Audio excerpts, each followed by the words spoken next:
요즘 주식시장 보면 한숨부터 나오시죠? 계속 파랗게 질려 있으니까요. 그래서 오늘 준비했습니다. 도대체 시장이 왜 이러는지, 그리고 우리는 앞으로 뭘 봐야 하는지 제가 아주 쉽고 명쾌하게 하나하나 짚어드릴게요. 자, 그럼 바로 시작해 볼까요? 우선 시장이 지금 얼마나 아픈지 그 증상부터 살펴볼 거고요.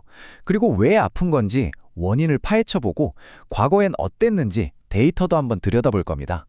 마지막으로 그래서 우리는 뭘 해야 할지 대응 전략까지 쭉 훑어볼게요. 네, 첫 번째 순서, 바로 시장의 증상 진단입니다. 시장이 보내는 신호를 어떻게 읽어야 할까요? 병원에 가면 의사가 증상부터 묻잖아요. 시장도 마찬가지예요. 먼저 숫자로 나타나는 증상부터 한번 살펴보겠습니다. 보이시나요? 온통 팔았습니다. S&P 500, 나스닥, 다우존스, 미국의 대표 지수들이 전부 3일 내리 하락했어요. 이건 시장 건강에 아주 선명한 경고등이 켜졌다고 봐야겠죠? 근데 진짜 중요한 신호는 따로 있습니다. 바로 S&P 500 지수가 무려 214거래일 만에 처음으로 200일 이동평균선이라는 걸 깨고 내려왔다는 거예요. 이게 뭐냐면요. 많은 투자자들이 시장의 장기적인 추세, 그러니까 기초 체력을 볼 때 쓰는 일종의 기준선이거든요. 그 선이 무너졌다는 건 예사롭지 않은 신호라는 거죠. 좀 더 쉽게 비유를 들어볼까요? 이 200일 이동평균선을 우리 몸의 정상 체온이라고 한번 생각해 보세요. 오랫동안 36.5도를 잘 유지하다가 몇 달 만에 처음으로 체온이 뚝 떨어진 겁니다. 당장 큰일 나는 건 아닐 수 있지만 내 몸에 무슨 변화가 있나? 하고 주의를 기울이게 되잖아요. 지금 시장이 딱 그런 상태라는 명확한 신호탄이라고 보시면 됩니다.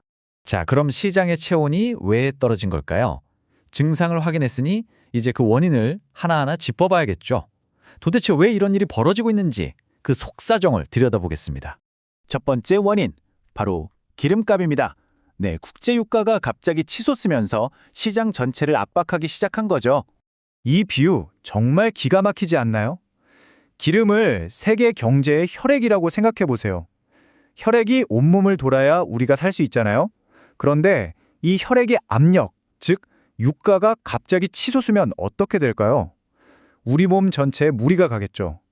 지금 중동 정세가 불안해지면서 브렌트유 가격이 배럴당 113달러 가까이 치솟았는데 이건 경제 전체에 혈압이 위험 수위까지 올라갔다는 뜻입니다. 당연히 기업들 물건 만드는 비용도 오르고 결국엔 우리 지갑까지 얇아지게 만드는 거죠. 자, 이렇게 혈압이 오르면 자연스럽게 따라오는 문제가 있습니다. 바로 두 번째 원인, 인플레이션과 금리에 대한 공포입니다. 기름값이 오르니 당연히 다른 물건값들도 들썩일 거라는 걱정, 그리고 이걸 잡기 위해서 중앙은행이 금리를 올릴지도 모른다는 두려움이 시장에 다시 퍼지기 시작한 겁니다.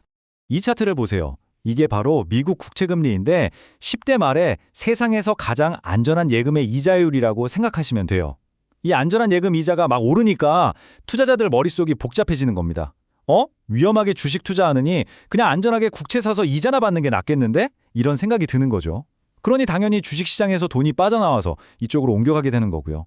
투자자들만 불안한 게 아닙니다. 전 세계의 경제 사령탑인 중앙은행들도 갑자기 신중 모드로 돌아섰어요. 미국 연준도 그렇고 영국도 그렇고 얼마 전까지만 해도 곧 금리 내릴 수 있다는 뉘앙스를 풍기더니 이제는 좀 더 지켜봐야겠다며 슬쩍 발을 빼는 분위기입니다.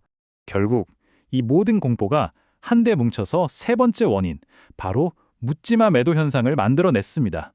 너도 나도 주식을 팔아치우기 시작한 거죠. 이 표를 보면 상황이 얼마나 심각했는지 알 수 있어요. 평소에 시작이 안 좋을 때 방어막 역할을 해주는 유틸리티나 부동산 같은 섹터도 속수무책으로 무너졌고요. 잘 나가던 기술주들은 말할 것도 없죠. 거의 모든 섹터가 하락을 피하지 못했습니다. 유일하게 금융주랑 에너지주가 아주 간신히 정말 겨우겨우 플러스로 막아냈네요. 그리고 이 매도세의 끝판왕을 보여주는 사례가 바로 이겁니다. 슈퍼 마이크로 컴퓨터 SMCI라는 회사인데요. AI 칩 수출 규제를 위반했다는 소식이 딱 뜨자마자 주가가 하루 만에 무려 33%가 빠졌습니다. 정말 말 그대로 3분의 1이 허공으로 사라진 거죠. 시장의 공포가 얼마나 극에 달했는지 보여주는 단적인 예입니다. 자, 그럼 이런 공포 분위기가 계속될까요? 여기서 우리는 과거 데이터를 한번 돌아볼 필요가 있습니다. 역사는 반복된다는 말이 있잖아요. 과연 이번에도 그럴지, 과거엔 비슷한 상황에서 시장이 어떻게 반응했는지 한번 살펴보죠. 물론 지금 당장은 정말 끝도 없이 떨어질 것 같은 공포감이 들죠. 하지만 과거를 보면요. 이런 지정학적인 위기가 터졌을 때 시장은 보통 3주 정도 지나면 바닥을 찍고 안정을 찾아가는 패턴을 보여왔습니다. 희망적인 데이터죠? 그리고 더 중요한 데이터가 여기 있습니다. 아까 시장의 기초 체력선인 200일 이동평균선이 무너졌다고 했잖아요. 과거 데이터를 보니까 이렇게 선이 무너지고 나서 정확히 1년 뒤에 시장을 다시 봤을 때 시장에 올라 있었을 확률이 무려 70%나 됐다는 겁니다. 그러니까 핵심은 이거예요.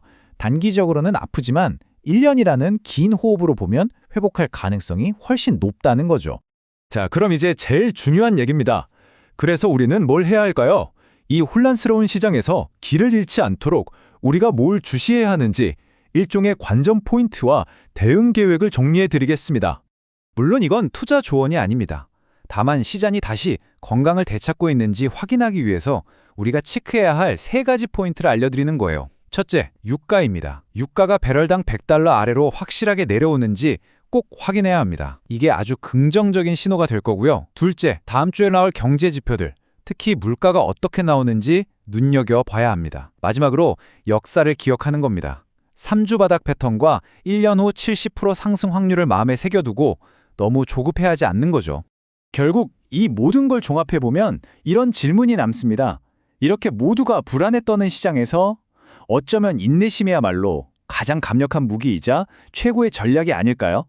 이 질문을 여러분께 던지면서 오늘 분석은 여기서 마무리하겠습니다.